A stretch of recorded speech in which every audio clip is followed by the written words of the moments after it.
Waalaikumsalam warahmatullahi wabarakatuh.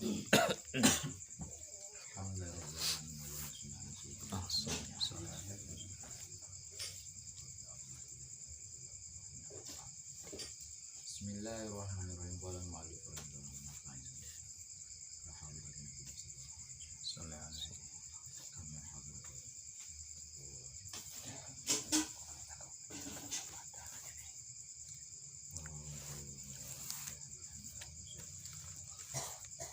Al-Fatihah. A'udzu billahi minasyaitonir rajim. Bismillahirrahmanirrahim. Alhamdulillahirabbil alamin arrahmanir rahim maliki yaumiddin. Iyyaka na'budu wa iyyaka nasta'in. Ihdinas siratal mustaqim. Shiratal ladzina an'amta 'alaihim ghairil maghdubi 'alaihim waladdallin. Bismillahirrahmanirrahim. Jadi setelah kita meruntutkan beberapa aurat-aurat atau wadifah wiridan sebelum terbitnya matahari, maka dilanjutkan ada tuma baina tulu'i syamsi ila zawal, yaitu adabnya menjalankan aktivitas waktu di tengah-tengah atau antara keluarnya matahari sampai zawal, jadi bergesernya matahari waktu. Sebelum itu musannif niku pernah ngendikane ini maqalal musannif wa in qara'tal musabbihatil asyrah allati ahdal Khadir alaihi salam ila Ibrahim at-Taimi faqad istakmala lakal fadlu wa jama'a laka dzalika fadilatu jumlatil adiyai maqrah. Itu termasuk doa yang dianggap sebagai kesempurnaan memanfaatkan waktu sebelum terbitnya matahari setelah subuh, yaitu hadiah dari Nabi Khidir alaihissalam terhadap Ibrahim at-Taimi. Menurut Abi Hamid al-Ghazali, Nabi Khidir pernah menghadiahi, yaitu mengijazahi jadi diijazahi Ibrahim at-Taimi, diijazahi oleh Nabi Khidir alaihissalam, yang mana ijazah tersebut bila dilaksanakan maka cukup sebagai keutamaan yang akan bermanfaat selama-lamanya bagi kita. Dan wala tatu jadikan hubatan ma'asyiatan, yaitu yang pertama wa qoblal wa taqwa qobla tulu'i syamsi wa qoblal ghurub surat al-hamdi, yaitu sebelum terbitnya matahari dan sebelum terbenamnya matahari. Ini berarti kita menjalankan ayat wasabbihu bukratan wa asila. Caranya tasbih ataupun wiridan yang dilaksanakan bila kita meniru hadiah dari Nabi Khidir alaihissalam, ya oke-oke saja. Yaitu yang pertama membaca Fatihah, jadi qoblal surat al-hamdi berarti membaca Fatihah. Wa qul a'udzu birabbin nas, yang kedua qul a'udzu birabbin nas, wa qul a'udzu bil falaq, qul a'udzu bil falaq berarti muawwidatan. Wa qul huwallahu ahad, qul huwallahu ahad berarti 1 2 3 4. Wa qul ya ayyuhal kafirun, yaitu ayat al-kafirun berarti 5. Wa ayatal kursi kullu wahidin sab'a marrat, jadi setiap satu dari surat tersebut berarti Fatihah ping 7, muawwidatan ping 7 berarti a'udzu birabbin nas ping 7, a'udzu birabbil falaq ping 7, qul huwallahu ping 7, qul ya ayyuhal kafirun ping 7, ayat kursi ping 7. Wa taqulu subhanallah walhamdulillah wa la ilaha illallah wa akbar ping 7. Terus lagi waktu sholli ala nabi sallallahu alaihi wasallam, terus kan membaca sholawat sab'an 7 kali, jadi lakon serba 7. Wa tastaghfiru li nafsika, terus membaca istighfar untuk dosa kita sendiri atau untuk diri kita sendiri. Wali walidaika, untuk orang tua kita, wal mukminina wal mukminat, dan untuk semua orang mukmin mukminat 7 kali. Wa taqulu Allahumma fa'al bi wa bihim ajilan wa ajilan fitin wa dunyal akhirah ma anta law ahlun wa la taf'al bina ya maulana ma nahnu law ahlun innaka ghafurun halim jawadun karim raufur rahim. Ini termasuk musabbihatil asyara. Jadi sebuah doa yang memang dihadiahkan oleh Nabi Khidir kepada Ibrahim At-Taimi dan menjadi wadifah amaliyah untuk bagaimana kita itu bisa benar-benar waktu antara subuh sampai terbitnya matahari, terus waktu menjelang terbenamnya matahari dianggap sempurna oleh Allah Subhanahu wa Ta'ala. Jadi sebagai penutup itu seperti itu. Lah, faiza tola'ati syamsu. Ketika matahari sudah muncul berarti sudah terbit, wartafaat qadra rumhin, dan sudah naik kira-kira 1 tombak, bahasane 1 tombak sak rangkaian, fasolli rakaataini, yaitu kita sunnah menjalankan sholat 2 rakaat. Nah, kalau saiki yo terbite jam piro namanya jadwal panjen sik peteng banget terbite. Lah 2 rakaat ini dikatakan sholat apa? Yaitu imma biniyatil isyraq. Ada yang mengatakan inilah yang dimaksud dengan sholat isyraq. Jadi bahasane zaman wong ulama-ulama sebelumnya ketika wis bar wiridan jek nang jero imaman ngono kae mbah yai utawa wong sing pengen kaya lakone mbah yai iki terus sholat isyraq. Enek sing ngendikakno bahwa itu adalah biniyatid duha. Nah, kenapa? Memang isyraq itu karepe wis mencorong, wis padang tenan. Tapi alangkah baiknya kita menjamu kata-kata ini jadi tulu syamsi, ora pas tulu tapi wis rada padang, terus sholat 2 rakaat, terus wiridan lagi, baru qadra rumhin tenan iki lagane tambah sholat duha 4 rakaat atau 6 rakaat. Wa dzalika inda zawali waqtil karoha, yaitu melaksanakan sholat isyraq tersebut orang pas tuluk pas, mergo itu waktu karoha, ora padha karo wong sing nyembah srengenge, sehingga kita itu ya rada dinteni sedelo ya laran ngopi dhisik foto sik sing jelas ora usah omongan sik kan. Ketika sudah lebih dari waktu karoha tersebut ya yaitu kita lakukan. Kenapa? Fa'inna makruhatun min dzati faridati subhi ila irtifai syamsi. Karena memang termasuk waktu karoha, waktu yang dimakruhkan, bahkan haram untuk dibuat sholat. Karena makruh karoha tahrim, makruh tapi haram. Ini bisa menjadikan kita itu menjalankan sesuatu yang tidak ada manfaatnya, bahkan hanya mendapat kesel saja tapi malah mendapat dosa. Ketoknya ibadah tapi ternyata malah dosa kalau dibuat sembahyang atau sholat. Mulane faida adhan naharu wa malgo minhu qaribun min rubu'ihi fasolli sholat ad-duha arba'an aw sitan aw samanian masna. Ketika memang sudah terang benerang, adha itu sudah paling masuk duha waktu siang hari tersebut, dan ini sudah mendekati 1/4-nya hari, berarti mungkin cara jam ya saiki ya jam 8 songo jane iki lakone wong tenanan iki. Nah, wadean ya rada wong-wongan ya yeneh. Dadi ya tinggal nang sawah sik utawa ya ora, iki waktu yang paling afdal maksudnya. Ini waktunya adalah fasoli sholat azarbaan ki ibaratnya wa madho minhu qaribun min rubu'i. Jadi kira-kira pancen wis jam 8-an. Jam 8, seperempat dari siang. Jadi cara siang itu ada 12, berarti tinggal kita ambil 4 jam terus dikurangi 1 jam sing mendekati syuruk dan lurus. Ausitan al-samanya entah 4 rakaat, entah 6 rakaat, entah 8 rakaat. Kalau keterangan ini mungkin belum bisa menjadikan kita itu tergugah seleranya untuk beramal untuk akhirat nanti, terus kapan lagi kita akan memulai hidup yang baru dengan kehidupan kita yang selama ini sia-sia mungkin. Maksudnya sia-sia bagaimana?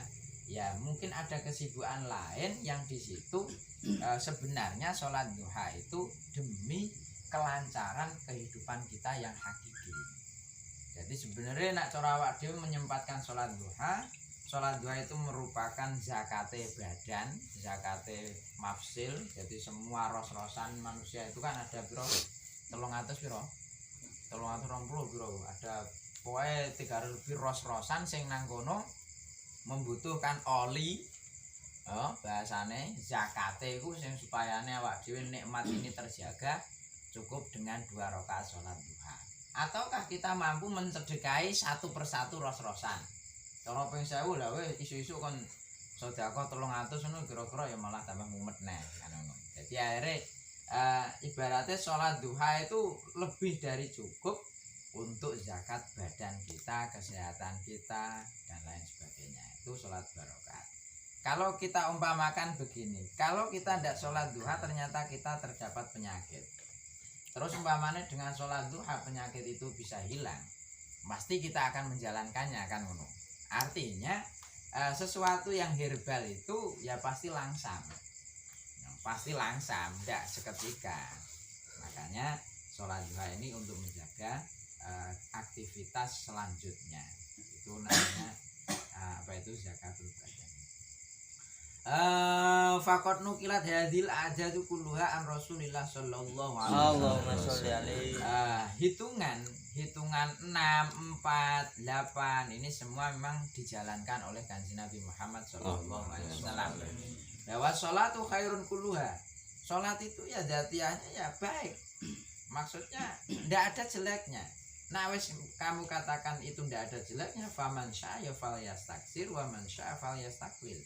Berarti kalau kita mau ya kita perbanyak, kalau kita tidak mau ya oke, kita ala kadarnya saja. Yang penting kan kita tahu bahwa sholat itu imaduddin, sholat itu sebagai pun porosnya ibadah. Sebenarnya sholat itu setelah keimanan itu adalah sholat. Mulane kulis yadu sumastakin. Nah, Kanjeng Nabi kulis yadu sumastakin. Maca syahadat artinya ngakonilah kalau Allah itu hanya satu. Muhammad adalah utusan Allah. Itu dengan bahasa syahadat. Tauhid. Setelah tauhid sumastakin. Terus kita istiqomah menjalankan beberapa rukun Islam yang disampaikan lewat hadis-hadisnya Kanjeng Nabi Muhammad sallallahu alaihi wasallam. Nah, ternyata dalam Isra Mi'raj saja itu hadiah yang paling utama untuk umat Kanjeng Nabi juga sholat. Malane as-sholat afdholul faraid wa nawafiluha ya afdholun nawafil.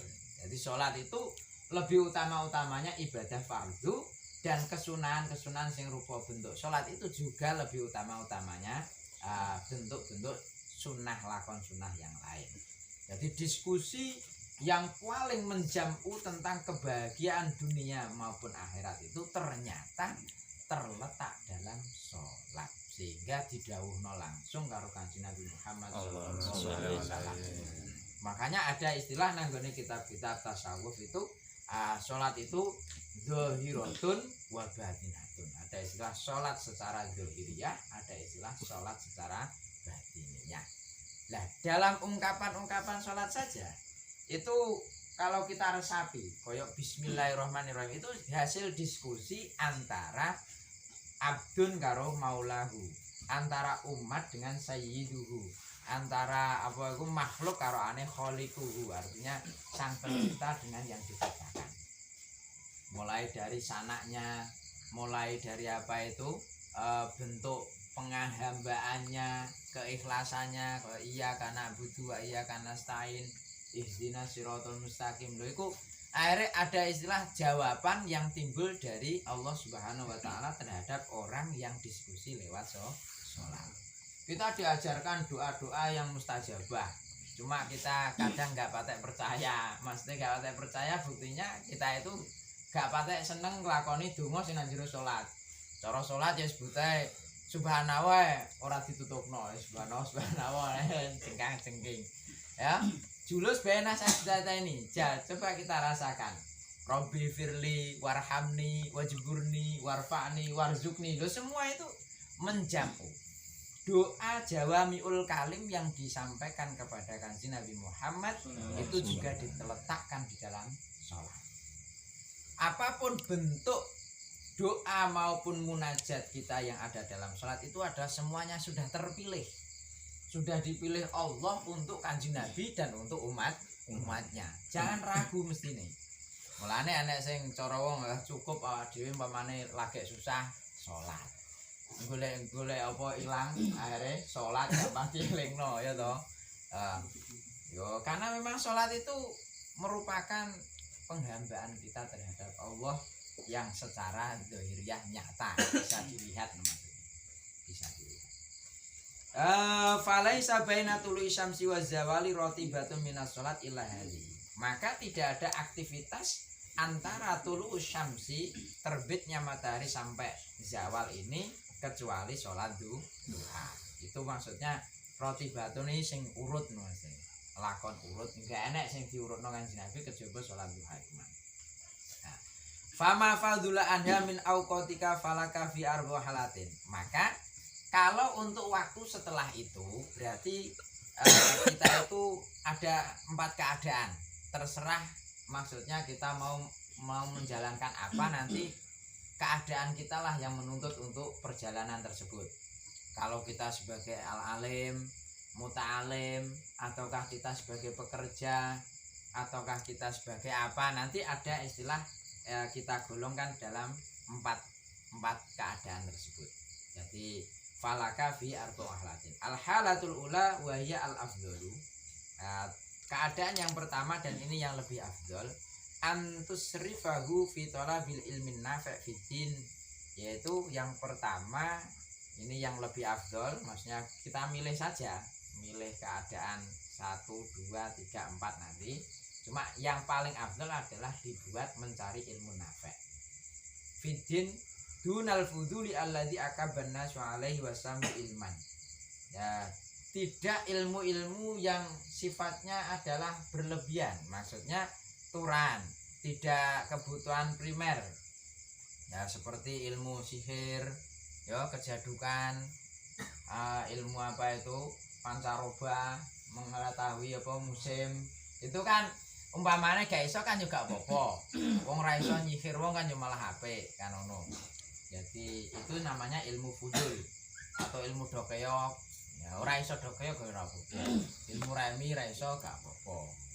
Ilmu apa wae gak iso gak masalah. Yang penting waktu yang paling afdal setelah sholat duha buat aktivitas. Yang pertama kalau kita sebagai al-alim atau muta'alim berarti dibuat mencari ilmu yang nafi'. Ini berarti posisinya al-alim wal muta'alim. La wal ilmu an-nafi' huwa ma yazidu fi khaufika minallahi ta'ala wa yazidu fi basiratika bi uyubi nafsika wa yazidu fi ma'rifatika bi ibadati rabbik wa yuqallilu min rahbatika fid dunya wa yazidu fi rahbatika fil akhirah. Ilmu nafi' itu apa? Kalau kita ditanya Robbi zidni ilman nafi'ah, ini kan sering awak dhewe ndonga ngono ning kadang ora roh karepe ilmu nafi' ki apa ilmu sing manfaat ku karepe ilmu sing ngasilno duit. Kan gak ngono. Jadi kadang manfaatnya ilmu itu terkadang kita mengkondisikan kalau ilmu itu bisa menghasilkan uang, itu namanya baru ilmu manfaat. Bukan seperti itu. Tapi ilmu nafi' adalah huwa ma yazidu fi khaufika minallahi ta'ala. Yaitu ilmu yang menjadikan hati kita ini ada rasa khauf, tambah wedi nanggone Allah Subhanahu wa taala, tambah ngrekso hak-hak Gusti Allah. Jadi yazidu fi khaufika minallah wa yazidu fi basiratika bi'uyubin nafsi. Dan ilmu ini menjadikan merubah keadaan hati kita, malah lebih bisa melihat cacat dari nafsu kita sendiri. Cacat itu berarti mungkin kekurangan kita, malah kita itu bisa lebih waspada terhadap kekurangan kita sendiri. Tidak kekurangan orang lain, tapi kekurangan diri kita sendiri. Ya Allah, ternyata selama ini saya masih salah menjalankan agama ini jenengan, salah menjalankan syariat. Sing tak kira wis pas ternyata urung pas. Wa yazidu fi ma'rifatika bi ibadati rabbik. Dan lebih menambah kemakrifatan, waspada dan pengetahuan tentang bagaimana kita menghambakan diri kepada Allah. Jadi cara-carane wis iso pinter bisnis kok akhirnya, bisnis akhirat. Jadi waktu ini yang lebih menguntungkan ibadah ini, waktu ini yang lebih menguntungkan ibadah ini. Ini jenenge ilmu nafi'. Tidak selamanya kita harus menjalankan sholat terus maksudnya, tapi suatu saat kita harus pindah ke amal yang lebih bermanfaat untuk diri kita. Sholatnya tetap, tapi maksudnya daripada wade menambah bentuk sholat, terkadang menambah amal lain yang manfaatnya dikatakan mutaati atau yang lain seperti tadi mencari ilmu tadi. Wa yazidu wa yuqallilu min rahbatika fid dunya, dan menjadikan hati ini meminimalisir hati ini cinta dengan dunia. Jadi wis gak patek seneng karo dunia. Karepe piye? Karepe dunia itu sangat penting untuk kita. Sangat. Kita tidak bisa hidup, tapi tidak maksudnya terus di nomor satu kan mengalahkan hak-hak Allah Subhanahu wa taala. Andai semisal kita ditanya, "Loh, apakah kita tidak butuh dunia?" Butuh. Tapi bukan itu tujuan kita hidup.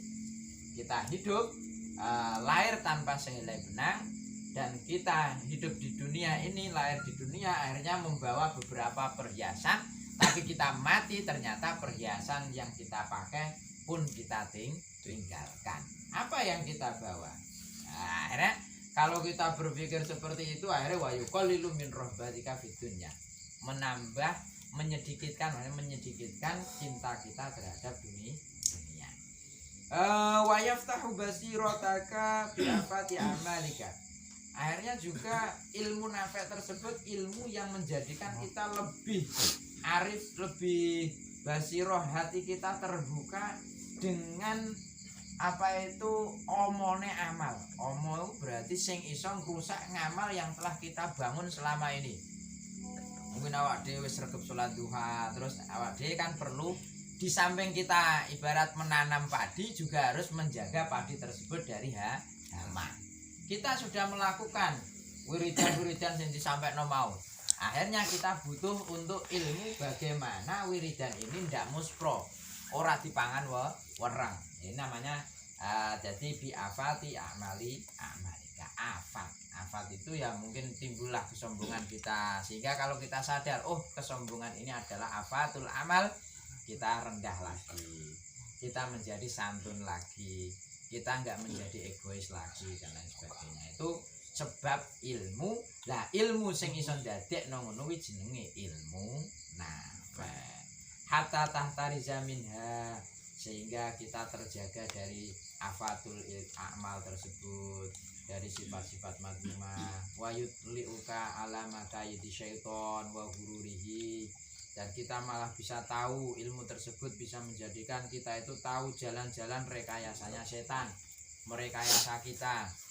Ketika seumpama kita pergi terus delalah sepedaan, terus enek pupu diler, akhirnya mak pelili lah. Tapi di samping itu kita berpikir bahwa oh mata ini ternyata ketok emang niatnya ngaji ketok, tapi tengah perjalanan semisal kita melakukan dosa dan kita sadar oh ini adalah barang yang enggak benar, akhirnya delalah enek sambur moto nyamber matamu lah. Kowe ora misah tapi alhamdulillah dibales Gusti Allah nang alam dunya. Lu rak ngono ibarate. Ora terus misah-misah kurang ajar. Nah, masalahnya kita tahu oh cuma rekayasane setan. Setan itu selalu menggoda kita dengan berbagai cara. Wa kaifiyati talbisi ala ulama isu hatta arradhum limaktillah. Bahkan kita tahu bagaimana cara setan itu memperdaya ulama-ulama ulama-ulama yang berwatak jelek, ulama-ulama yang pandangannya adalah materi, ulama-ulama yang di situ enggak mempertimbangkan keikhlasan ilmu lagi, tapi yang dipertimbangkan adalah keuntungan dan keuntungan, baik keuntungan berupa maliyah ataupun harga diri ataupun jabatan dan lain sebagainya atau kehormatan. Itu namanya kita nanti kalau ilmu itu sudah menjadikan mata kita terbuka, hati kita terbuka, menjadikan tahu bahwa oh ini ternyata rekayasa setan, sehingga orang alim pun tidak terkena tipu dayane setan. Orang yang jahil pun ketika mendapat ilmu yang nafi' pun dia tidak tertipu dengan sifat Ghafurur Rahim Gusti Allah. Masalahnya nanggone kita Fathul Ghurur, banyak orang alim tertipu dengan ilmiahnya, dan banyak orang yang jahil tertipu dengan kebodohannya. Jadi sing alim rumangsane dengan ilmu Gusti Allah ngangkat derajate, sing bodoh dengan bodoh rumangsane Gusti Allah gelem ngapura. Nah itu namanya tipu daya setan. Sehingga dua-duanya ya huma finnar. Dua-duanya dalam neraka. Hai su'akalud dunya bidin. Bagaimana akhirnya mereka ulama-ulama yang ukurannya materi ini makan dunia dengan hasil keringat agama. Maksudnya agamanya diperdagangkan. Mendagangkan agama itu bukan masalah ceramah kok terus dianglopi gak ngono, tapi dalam hati itu pokoknya bagaimana agama ini menghasilkan uang. Lah itu namanya memperdagangkan dunia. Wa takhudhu al ilma dzari'atan wa wasilatan ila akhdhi amwali salatin. Akhirnya mereka ulama-ulama yang materi ukurannya atau ukurannya dunia ini ilmunya dibuat perantara untuk mengambil harta-harta penguasa. Mungkin dengan ilmunya akhirnya mudah untuk dibuat proposal, nyodor ronor ini ndak mengusik siapapun loh yo. Jadi ini maksudnya mungkin saja kalau niatnya salah bisa jadi itu jadi apa ilmu menjadi perantara untuk mengambil harta-harta penguasa. Nah, jangan orang-orang embel-embel ilmu, mestinya kan gak dijalankan. Nah, ini hati-hati untuk kita. Ya, innamal a'malu binniyat sih. Jadi ngamal itu pancen tergantung niatnya, dan niat itu bisa diketahui dengan wujudnya amal. Wa aklu amwalil auqaf, dengan ilmunya akhirnya iso mangan barang-barang wakaf. Akhirnya umpamane awak dhewe sing jadi pimpinan kiai terus enek barang wakaf terus dimanfaatkan sendiri. Nah, ini namanya apa? Min akli amwalil auqaf, dengan label ilmu, label alim, sehingga barang wakaf tidak ditasarufkan semestinya malah dibuat kekayaan sendiri. Misal wal yatama, mendirikan pantai yatim ya bukan untuk menghidupi orang yatim tapi untuk kehidupan keluarga misal. Jadi malah dompleng karo namane wong yatim ala dasar dhek ngulang bocah yatim dan lain sebagainya. Ini rekayasa setan itu sangat masya Allah ya. Mungkin kapan-kapan akan menghampiri kita, namun kalau kita sering tafakur, nanti kita akan selamat dari itu semua. Wasarfu himmatihim tulanaharihim ila talabil wa mangzilati fi qulubil khalqi. Bahkan ulama su itu nantinya semua tujuannya, ini yang parah ini, semua tujuannya ini satu hari satu malam 24 jam carane ini hanya untuk mencari kehormatan, jabatan di dalam hati manusia. Tidak ada tujuan lain bagaimana manusia rakyatnya ini bisa menghambakan diri kepada Allah dengan ikhlas. Tidak ada.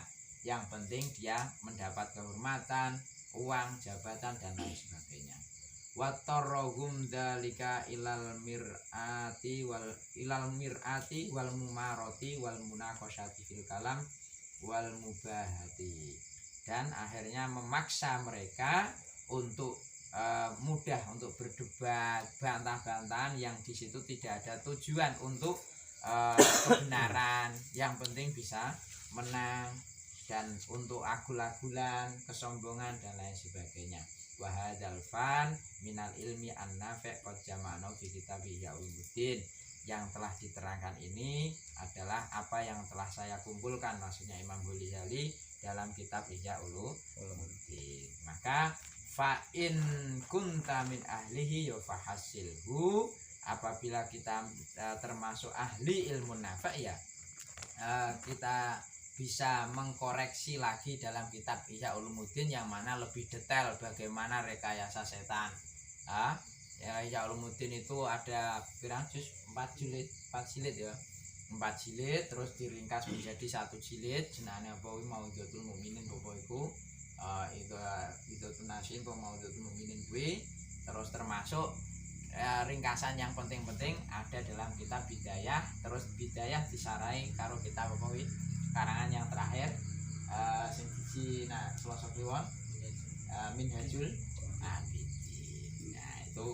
Nah, makanya cobalah kalau ada keterangan seperti ini untuk mengkoreksi diri kita sendiri, bukan untuk mengkoreksi orang lain, tapi kita mengkoreksi hati dan perilaku kita masing-masing. Semoga saja hati kita bisa dimasuki oleh ilmu yang nafi, merubah kehidupan kita dari lakon sing gak benar menjadi benar, dari keyakinan yang salah menjadi benar. Amin Allahumma. Al-Fatihah.